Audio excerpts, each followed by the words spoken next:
Hello friends, Bigg Boss 8 house అంతా కూడా హగ్గులకు నిలయమా? వాళ్ళు లేకపోతే గేమ్ ఆడటానికి వచ్చారా? లేదా నిఖిల్ అన్న మాటలు కరెక్టేనా? తర్వాత యష్మి గౌడ బిగ్ బాస్ హౌస్ని శాసిస్తుందా? ప్రైజ్ మనీ కోసం ఎవరెవరు పోటీ పడుతున్నారు, ఎవరెవరు బాగా ఆడుతున్నారు అనేది మనం ఇప్పుడు ఈ వీడియోలో మాట్లాడుకుందాం. ఈ వీడియో మొదటగా చూస్తున్న వాళ్ళు ఫస్ట్ లైక్ చేయండి, ప్లీజ్ సబ్స్క్రైబ్ చేయండి, షేర్ చేయండి, కామెంట్ చేయండి. మీ ఒపీనియన్ కంపల్సరీ మాకు తెలియజేయండి. ఈ వీడియో అంతా విని మీ ఒపీనియన్ మాకు షేర్ చేయండి. వీడియోలోకి వెళ్ళిపోదాం. ఇక్కడ బిగ్ బాస్ హౌస్లో లగ్జరీ బడ్జెట్ గెలుచుకున్న వాళ్ళని బిగ్ బాస్ ఏం చెప్పారు? దాన్ని మీ రూమ్లో జాగ్రత్తగా దాచుకోండి అన్న దాంట్లో మీనింగ్ ఏంటి? ఎవరైనా దొంగిలించవచ్చు, మీరు జాగ్రత్తగా పెట్టుకోండి అనే కదా అర్థం. వీళ్ళేంటి అసలు దొంగిలించటం లేదు, ఏమీ లేదు. అసలు ఆ హౌస్ని అంతా కూడా ఏడుపులతోటి హగ్గులతో సరిపోతుంది. కానీ ఈ సీజన్ 8ని వీళ్ళు ముందుకు తీసుకెళ్ళేట్లు కనపట్లేదు. బ్యాచ్ అంతా కూడా ఆ ఏడుపులేంది, ఆ హగ్గులేంది. పోయిన సీజన్లో అట్లా దాచుకునే విషయంలో, కాపాడుకునే విషయంలో శివాజీ గారు గులాబీ వనంలో దాచిపెట్టానని ఎట్లా ఆడిచ్చాడు వాళ్ళని. పోయినసారి సీజన్ చూశారంటే శివాజీ గారి కోసమే చూశారు. శివాజీ గారు ఒక ఆట ఆడుకున్నారు అందరినీ. అమర్దీప్ కానీ, ప్రశాంత్ కానీ చాలా క్లిక్ అయింది. ఈసారి అసలు అట్లా దొంగతనం చేసుకోవడం లేదు, ఆకలి కోసం ఏడుస్తున్నారు. అదేంటి బిగ్ బాస్ ఫుడ్ కోసం కొట్లాడటం ఏంటి? సీత అంటది కొట్లాడుకోవడం ఏంటి, మేము షేర్ చేసుకుంటాం, ఇవన్నీ మీరు తీసేసుకోండి అంటది. ఆటలాడటానికి వచ్చారా? లేకపోతే ఏడ్చుకొని హగ్గులు చేసుకొని సంప్రదింపులు జరుపుకొని నీకు ముక్క నాకు ముక్క అని మాట్లాడుకొని సరి చేసుకోవడానికి వచ్చారా? రేపు ప్రైజ్ మనీ అన్న ఒక్కళ్ళే తీసుకుంటారా, లేకపోతే అందరూ పంచుకుంటారా? నాకైతే అర్థం కాదు. మీకు ఏమైనా అర్థమైతే కామెంట్ చేయండి. ఆ హగ్గులేంది, ఆ ఏడుపులేందో చేసుకోమని బిగ్ బాసే హింట్ ఇచ్చాడు కదా. అదేమి లేకుండా ఏడుస్తున్నారు. ఇది సీజన్ 6 చేసేటట్టున్నారు వీళ్ళు. తర్వాత నిఖిల్ వచ్చి చాలా బాధపడుతున్నాడు. ఎందుకంటే అసలు నిఖిల్ అలా అవటానికి కారణం ఏంటి? మనం ఏమనుకున్నాం, నిఖిల్ చాలా స్ట్రాంగ్ పర్సను, తర్వాత లీడర్షిప్ క్వాలిటీ గల పర్సను అని ఫస్ట్లో కొంచెం హుందాగా ప్రవర్తించాడు. అందరిని కూడా ఫుడ్కి అందరూ పనులకు షేర్ చేశారు. బేబక్కని వంటకు పంపించాడు. ఇట్లా బాగా చేశాడు. అట్లా పర్సన్ ఇంత సైలెంట్ అయ్యాడేంటి? ఏడుస్తున్నాడు, ఏం మాట్లాడట్లేదు, పోనీరా అంటున్నాడు. ఆ నిఖిలేనా ఫస్ట్లో మనం ఫస్ట్ వారంలో చూసిన నిఖిలేనా ఇప్పుడు మనం చూస్తుంది అని చాలామందికి డౌట్ వచ్చింది. నాకు కూడా వచ్చింది. మీకు వచ్చిందా? డౌట్ వస్తే మాత్రం కామెంట్ చేయండి. మన నిఖిలేనా వచ్చిన నిఖిలేనా అసలు డౌట్ వచ్చేసింది. దానికి కారణం ఏంటి? బేబక్క స్టేజీ మీద మాటలు తనకు బాధ కలిగించాయి. అది ఒక పాయింట్ అయితే నిఖిల్ నోటు కూడా వచ్చింది ఆ పాయింట్. కానీ ఇక్కడ బయట సోషల్ మీడియాలో హల్చల్ చేస్తున్న విషయం ఏంటంటే సోనియా నిఖిల్ని కంట్రోల్ చేస్తుంది. సోనియా పక్కన చేరి నిఖిల్ని ఆడనీయకుండా, అగ్రెసివ్ అవ్వకుండా జో కొడుతుంది. సోనియా సంకలో పెట్టుకుంది నిఖిల్ని అన్నట్టు హల్చల్ చేస్తుంది.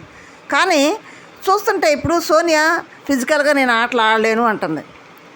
అదేవిధంగా నిఖిల్ కూడా నేనేమంటున్నాడు, మనం ఆర్టిస్టులమి ఫిజికల్గా ఏమన్నా అయితే ఏమన్నా ఉందా అంటున్నాడు. అఖిల్ నోటేమట ఆ మాట రాకూడదు. ఎందుకంటే మంచి లీడర్షిప్ క్వాలిటీ ఉన్న పర్సన్ మన అఖిల్. అలాంటి వ్యక్తి అలాంటి మాటలు మాట్లాడటం కరెక్ట్గా లేదనిపించింది. ఒక రకంగా అది కరెక్టే ఆర్టిస్టులు కాబట్టి. కానీ హౌస్లో అలా కరెక్ట్ కాదు కదా. గేమ్ ఆడాలి కదా, ఆర్టిస్టులని ఎవరైనా గేమ్ ఆడాల్సిందే కదా.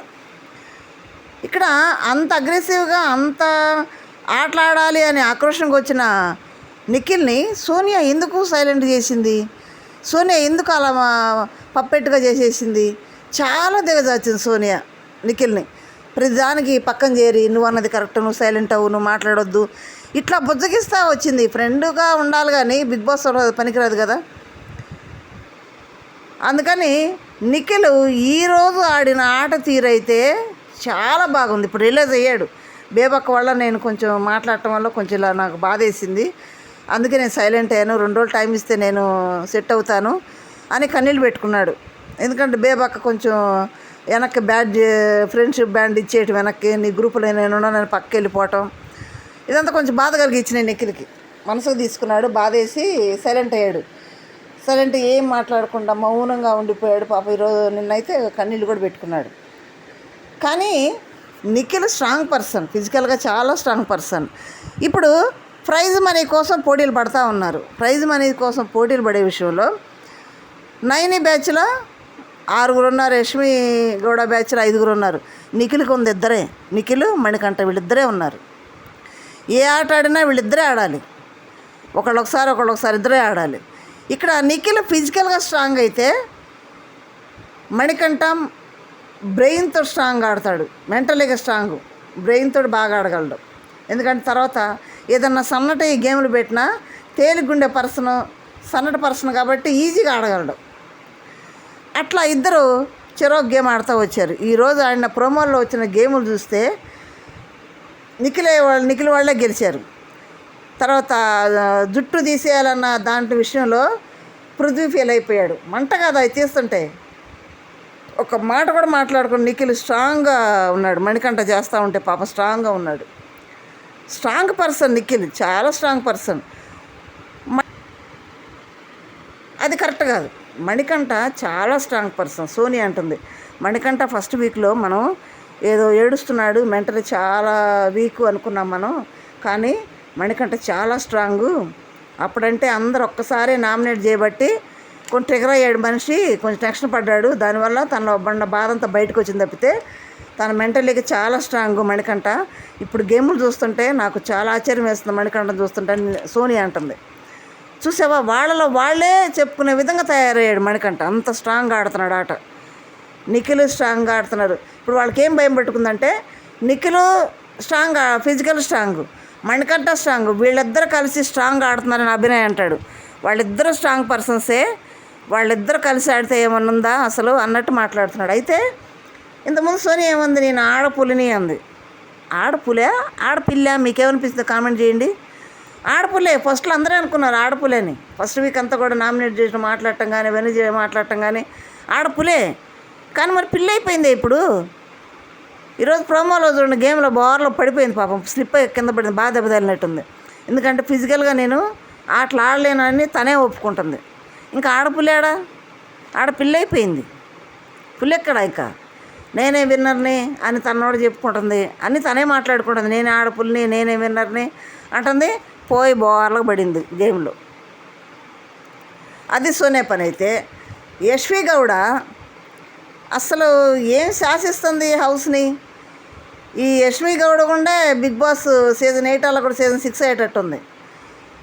ఏంది హౌస్లో అసలు చీప్గా చేయడమే వేస్ట్ ఆమెని. ఆ చీఫ్ ఏందో నోటికొచ్చేట్టు మాట్లాడేస్తుంది, అందరినీ వార్నింగ్లు ఇస్తుంది. ఇదేంటి ఎక్కడ వేసారు, నేను ఇలానే మాట్లాడతాను, నాది ఇలాగే ఉంటుంది, నా ఫైనల్ ఇదే, నా ఆలోచనే. కొంచెం చాలా గర్వంగా మాట్లాడుతుంది. ఆమె కూడా ఈ షో కొంచెం 6 అయ్యేటట్టుంది. చాలా ప్రతి ఒక్కరిని ఎట్టబడితే అట్లా మాట్లాడుతుంది. ఎందుకంటే చీఫ్ని చేసాడు కదా నిఖిల్ కూడా ఎదురెదురు మాట్లాడింది. నిఖిల్ కూడా ఎదురెదురు మాట్లాడు, నిఖిల్ చూసుకుంటా అన్నట్టు వెళ్ళాడు. బాగా ఆడుతున్నాడు ఆట. ఇక్కడ యష్మి గొడవని మాత్రం ఆలోచించాలి. ఎందుకంటే అందరినీ చాలా తక్కువ మాట్లాడుతుంది, నోటుకొచ్చినట్టు అనేస్తుంది. నేను మాట్లాడిందే శాసనం, నేను అన్నదే శాసనం అన్నట్టు మాట్లాడేస్తుంది. ఎంత చీప్ అయితే మాత్రం వాళ్ళతో కలిసిపోయి వాళ్ళతో పనులు చేయించుకోవాలి. మీరు ఇక్కడ ఇది వేసారేంటి, ఇది ఏంటి, నేను ఇలాగే మాట్లాడతాను అంటే కరెక్ట్ కాదు కదా. వాళ్ళు కూడా తోటి కంటెస్టెంట్స్ కదా, అవసరం ఉన్నవాళ్ళు. వాళ్ళని పట్టుకొని నేను ఇట్లా మాట్లాడతాను, నా తీరు ఇంతేనంటే కుదరదు. అక్కడ ఆ నలుగురు కలిసి తినే ఫుడ్ అది, నలుగురు కలిసి ఉండేది. కొంతమంది ఫుడ్ లేకుండా రాగిజావ తాగి కూరగాయలు ఉడకబెట్టుకొని తిని ఉంటున్నారు. వాళ్ళని కూడా ఆలోచించుకోవాలి కదా.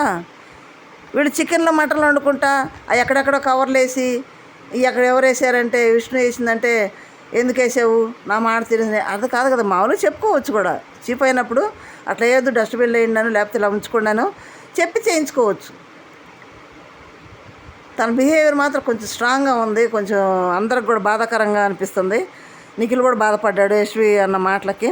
ఎందుకంటే నేను ఆర్టిస్ట్ని కదా, ఫిజికల్గా ఏమన్నా అయితే ఏమన్నా ఉందా అన్న మాటలకి కొంచెం మాట్లాడింది, స్ట్రాంగ్ అని మాట్లాడింది.